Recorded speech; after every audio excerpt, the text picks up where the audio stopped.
கும்பிடானுங்க. ஊரு புளியம்பட்டி, என் பேர் பண்டாரம். சினிமாவில் ஆயிட்டு கொடுக்கலான்னு வந்தேன். ஒருத்தன் எம்ஜிஆர் தெரியும் சிவாஜி தெரியும்னு கூட்டிட்டு போய் கையில இருந்த பணத்தையும் காசையும் புடிங்கிட்டு விட்டான். இப்ப சாப்பிட்டு 3 நாள் ஆச்சு.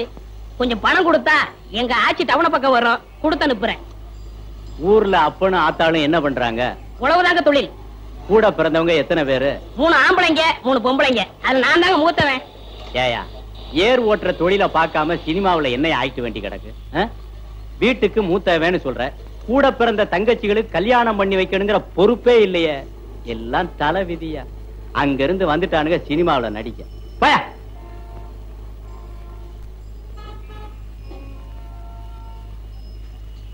கும்பிடுறனுங்க. நல்லாரு நல்லாரு. ஊர் புளியம்பட்டி, என் பேர் பண்டாரம். சினிமாவில் ஆயிட்டு கொடுக்கலாம்னு. என் சொந்த ஊர் வேப்பம்பட்டி. நானும் கேஸ் தான்.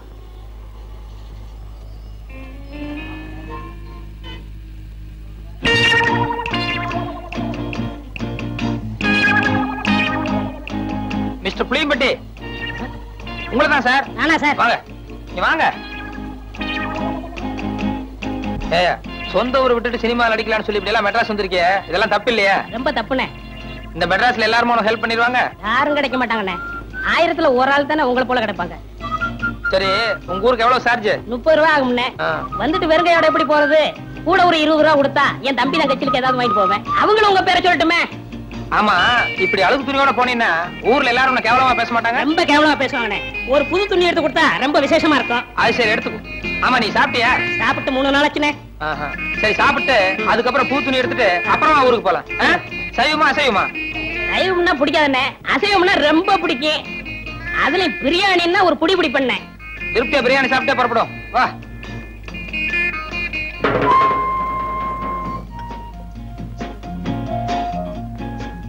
என்ன சாப்பிடுற?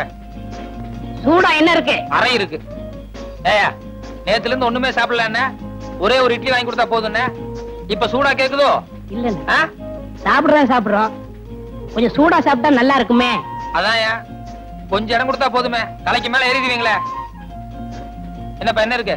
Parotta, biryani, chicken fry, chicken masala, fish item, ginger chicken, chilli chicken, mutton fry, mutton masala, omelette. நீ புதுசா? ஆமாங்க. அதான் திணறேன். சரி, நான் சொல்ற மாதிரி செய்ய. 2 புரோட்டா மட்டும் எனக்கு எடுத்துக்கோ. இப்பதான் நான் வீட்டுல சாப்பிட்டு வந்தேன். இவருக்கு சிக்கன் பிரியாணி, மட்டன் மசாலா, அப்புறம் முட்டை புரோட்டா, அப்புறம் மீன், கருவாடு, இன்னும் என்ன இருக்கோ மனம் போல கொண்டு வா. சரி அண்ணே, சத்தியமா சொல்றேன்னே, என் வாழ்க்கையில உங்களை மறக்கவே மாட்டேன்னே. இது சத்தியம்னே. கவலையே படாத, நீ என்ன மறக்கவே முடியாது. ஏன்னா இந்த அளவுக்கு மெட்ராஸ்ல உனக்கு யாரும் செய்யவே முடியாது. அண்ணே, ஊருக்கு போய் பணம் அனுப்புறேன்னே, உங்க அட்ரஸ் கொடுங்கண்ணே. அட்ரஸா? நோ நோ நோ, எனக்கு விளம்பரம் எல்லாம் பிடிக்காது. நான் எப்பவும் பிரதிபலன் எதிர்பார்க்க மாட்டேன். சில நேரங்கள் அதான் தேடி வர்றது உண்டு. இன்னும் நேரம் ஆக ஆக என் பெருந்தன்மையை பத்தி நீ தாராளமா புரிஞ்சுக்குவேன்.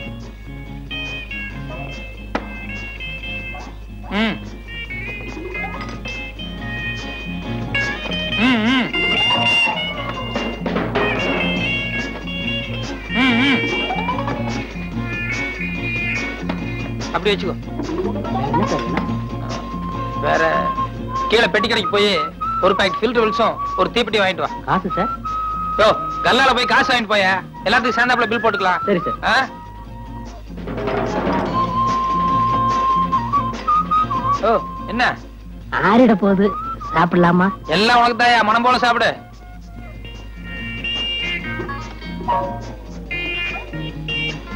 யோ, ஒரு கையால சாப்பிட்டியா? நிறுத்தி நிதானமா சாப்பிடு, ஒன்னும் அவசரமே இல்ல.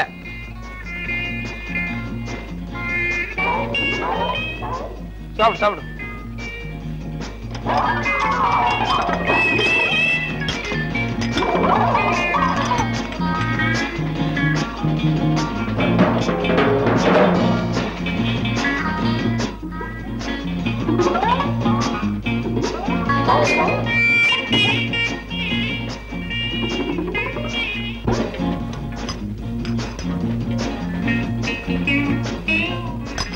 Sir, bill.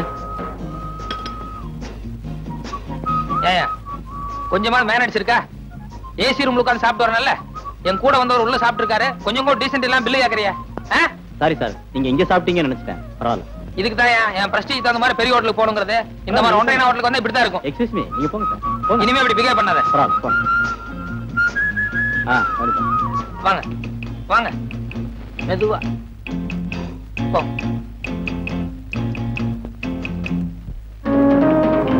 சார் சத்தியமா அந்த ஆளு யாருன்னு தெரியாது சார். என்னை ஏமாத்த இங்க கூட்டிட்டு வந்துட்டான் சார். பொய்யா சொல்றேன்.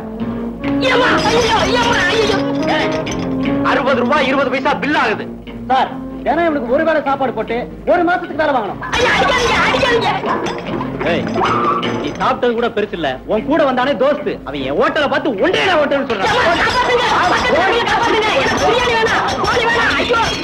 சம்பவம் எத்தனை தேதி நடந்தது? 26ஆம் தேதி சார். எத்தனை மணிக்கு நடந்தது? காலையில 11 மணிக்கு சார். எந்த இடத்துல? வடபழனி பஸ் ஸ்டாண்ட்ல சார். சம்பவம் நடந்த அன்னைக்கு உங்களை அடிச்சானே ரவுடி, அவன் என்ன கலர் ட்ரெஸ் போட்டிருந்தான்? கருப்பு சட்டை வெள்ளை பேண்ட் சார். நீங்க என்ன ட்ரெஸ் போட்டிருந்தீங்க? வெள்ளை சட்டை வெள்ளை வேஷ்டி சார். உங்களை அடிச்சானே அது சப்பல்ஸா இல்ல டயர்ஸ் இருப்பா? செப்பல் சார். சப்பல்ஸா? ஓகே, ஒரு 100 ரூபாய் எடுங்க. Case முடிச்சுட்டீங்க sir. யோ, நான் அட்டெண்ட் பண்ணாலே ஜெயிச்ச மாதிரி தான். காசு எடு. தயங்காம அடியா. ஆமா, என்ன குறுக்கு விசாரணை செய்ய போற அந்த வக்கீல் பேர் என்ன? நல்ல கண்ணு சார். நல்ல கண்ணுவா? அந்த ஆளுக்கு என்ன பார்த்தாலே கை எல்லாம் விட விடாங்க. தைரியமா இரு. நட. வைரவன் வைரவன் வைரவன். ஐயோ, கேஸோட எல்லா டீட்டெயில்ஸும் கேட்டோம். ஆனா அடிச்ச செருப்போட கலர் கேட்க மறந்துட்டோமே. ஒருவேளை வக்கீல் குறுக்கு விசாரணை அதை கேட்டானா? சரி, சமாளிப்போம்.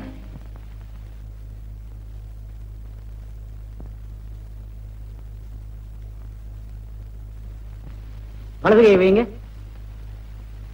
நான் சொல்றதெல்லாம் அப்படியே திருப்பி சொல்லணும். சரி. கடவுள் சத்தியமாக. கடவுள் சத்தியமாக நான் சொல்வதெல்லாம் உண்மை, உண்மையை தவிர வேறொன்றும் இல்லை. மிஸ்டர் நல்லக்கண்ணு, சாட்சியை குறுக்கு விசாரணை செய்யலாம். Yes your honour.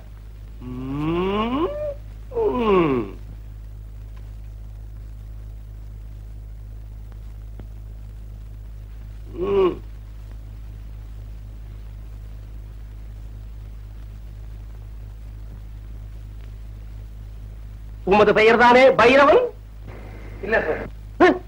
மயிலாட், இந்த வழக்கின் முக்கியமான சாட்சியே பைரவன் தான். ஆனால் இங்கு வந்திருப்பது வேறு நபர்.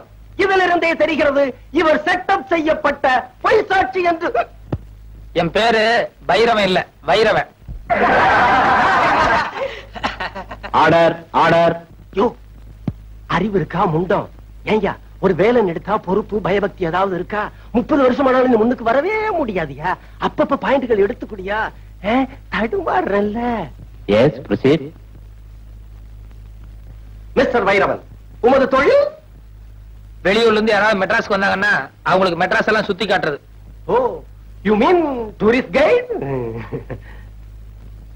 நம்ம தொழிலை விட இந்த தொழில் பெட்டர்ல? அடுத்த கேள்வி கேளுங்க. எமது கட்சிக்காரர் உமது கட்சிக்காரரை வெறுப்பால் அடிக்கும் போது நீ பார்த்தீரா? வெறுப்பால் இல்ல, செருப்பால். செருப்பால் அடிக்கும் போது நீர் பார்த்தீரா? பார்த்தேன். அடுத்த கேள்வி என்னையா? செருப்பால எந்த இடத்துல அடிச்சான்னு கேளுங்க. எந்த இடத்தில் அடித்தார்? கண்ணு காது மூக்குன்னு ஏகப்பட்ட இடத்துல அடிச்சிட்டாருங்க. நோ நோ, நான் அந்த இடத்தை கேட்கவில்லை. ரோட்டிலா, வீட்டிலா, காட்டிலா, தோப்பிலா, எந்த இடத்தில் அடித்தார்? பஸ் ஸ்டாண்ட்ல அடிச்சாருங்க. எந்த bus stand? Vadapalani bus stand. 13A போகுமே அதுவா?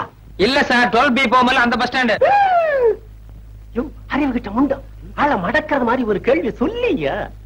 சம்பவம் நடந்தப்போ 2 கட்சிக்காரங்களும் எந்த கலர்ல டிரஸ் போட்டிருந்தாங்கன்னு கேளுங்க. போங்க. Good good. மிஸ்டர் வைரவன், மாலையில் சம்பவம் நடந்த போது?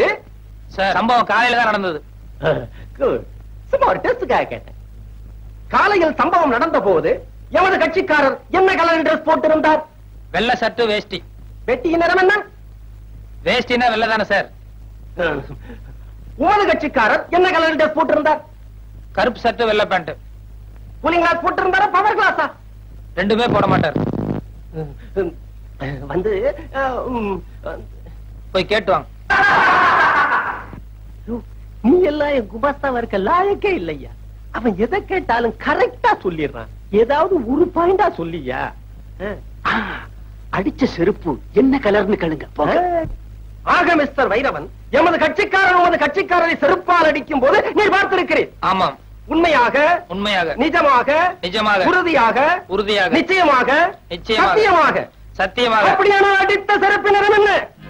அது சொல்லுங்க அது சொல்லுங்க வரல சொல்லுங்க சீக்கிரம் அது சீக்கிரம் லேட் ஆகுது கோத்தாரவர்களே லேட் ஆகுது சீக்கிரம் அடித்ததை நேரில் பார்த்திருந்தால் அதன் கலர் தெரிந்திருக்கும் அல்லவா சொல்லுங்க சொல்லுங்க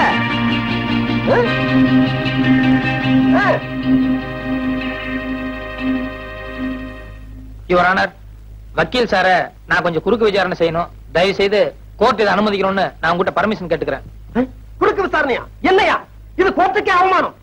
மயிலாட், சட்டம் தெரிந்த என்னை ஒரு சாதாரண சாட்சி குறுக்கு விசாரணை செய்வதா? எனும் கோத்தார் அவர்கள் இதை ஒரு காலம் அனுமதிக்கவே கூடாது. இல்ல சார், இந்த கேஸுக்கு இந்த விசாரணைக்கும் நெருங்கிய சம்பந்தம் இருக்கு. அத விசாரணையோட முடிவுல நீங்களே தெரிஞ்சுக்குவீங்க. அதனால தயவு செய்து எனக்கு பர்மிஷன் கொடுக்கணும். பர்மிஷன் வேண்டாம். Thank you sir. வக்கீல் சார், கொஞ்சம் இந்த பக்கம் திரும்புங்க. அவர் வேண்டாம், அவரை போக சொல்லுங்க. இருந்துட்டு போட்டுங்க. சொன்னா கேளுங்க சார், அவர் சீட்டு போக சொல்லுங்க. அவரை 10-15 வருஷமா கூடவே இருக்கான். அதனால என்ன, ஒரு 10 நிமிஷம் பேச தப்பு இல்ல. நீங்க முதல்ல போங்க சார். அங்க குமார் சார், கொஞ்சம் இப்படி திரும்ப இல்லைங்க. கொஞ்ச நேரத்துக்கு பின்னால திரும்ப கூடாது. நான் கேட்கிற கேள்விக்கு மட்டும் பதில் சொல்லணும். என்ன நீதிபதி காலையில இருந்து எழுதிட்டு இருக்காரு, அவருடைய பேனா கலர் என்ன? திரும்ப கூடாது. என்ன பார்த்து பதில் சொல்லுங்க. அவர் பேனா என்ன கலர் சொல்லுங்க. பேனா என்ன கலர்? காலையில் நீங்க கோர்ட்டுக்கு வந்து 2 மணி நேரம் ஆச்சு. 2 நிமிஷத்துக்கு ஒரு தடவை ஜட்ஜை திரும்பி பாத்துருக்கீங்க. அப்படி இருந்து பேனா கலர் உங்களுக்கு தெரியாதா? கோர்ட்டுக்கு வந்தால் கேஸ்களிலும் பாயிண்ட்களிலும் தான் என்னுடைய கவனம் இருக்க வேண்டுமே தவிர பேனாவின் நிறத்தை பற்றி நான் கவனிக்க வேண்டிய அவசியம் இல்லை. கரெக்ட். கோர்ட்டுக்கு வந்த உங்களுக்கு கேஸ்ல மட்டும் தான் கவனம் இருக்கும், பேனாவை நீங்க கவனிச்சிருக்க முடியாது. அப்படி இருக்கும்போது பஸ் ஸ்டாண்ட்ல 2 பேர் செல்ஃப் அடிச்சு தகராறு பண்ணிட்டு இருந்தா அவங்கள விலக்கிட்டு பண்ண தவிர ஒரு பேப்பரும் பேனா எடுத்து வச்சு என்ன கலர் செல்ஃப் அடிச்சா நான் நோட் பண்ணுவேனா? That's all your honour.